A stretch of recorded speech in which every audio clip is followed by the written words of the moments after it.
আয়োজন আমার পোড়ল কিংবা দুন্দুল এবং আলু চিংড়ি মাছের রেসিপি।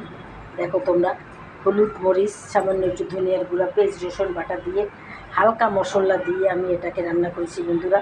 এটা একটা ঠান্ডা তরকারি, এটার ভিতরে বেশি মশলা দেওয়া যায় না, তাহলে ভালো লাগে না।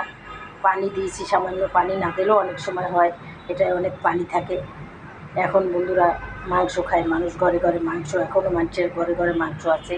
মাংস খেতে খেতে সবজির দরকার হয়, তাই বন্ধুরা নানান রকম সবজি রান্না করে খাবে মাংসর পাশে, না হলে শরীরটা কষা হয়ে যাবে এবং মন ভালো থাকে না, মানুষের মস্তিষ্ক ঠান্ডা থাকে না। তাই বন্ধুরা এইভাবে সবজি রান্না করে খাবে, শাক সবজিও খাবে মাংসর পাশাপাশি। যাই হোক বন্ধুরা, যদি এর বিবরণী দেখতে চাও তাহলে আমার বড় ভিডিওগুলো দেখে নেবো বন্ধুরা। ফেসবুক, ইউটিউব এবং আমার পেজ আছে, এগুলো তোমরা দেখে নেবো বন্ধুরা। কী দিয়েছি, কীভাবে রান্না করেছি বন্ধুরা, তাহলে বুঝতে পারবে। তাহলে বন্ধুরা যদি ভালো লাগে তাহলে তোমরা ওইভাবে রান্না করে খাবে, আর যদি বেশি ভালো লাগে অবশ্যই আমার চ্যানেলটাকে একটা লাইক করবে এবং চ্যানেলটাকে সাবস্ক্রাইব করে দেবে এবং শেয়ার করে দেবে, তাহলেই আমি সামনের দিকে এগিয়ে যেতে পারবো। তোমরা যে যেখানে থাকো ভালো থাকো, আমি এই দোয়া করি। তাহলে আজকের মতো রাখি বন্ধুরা, আসসালামু আলাইকুম, খুদা হাফেজ।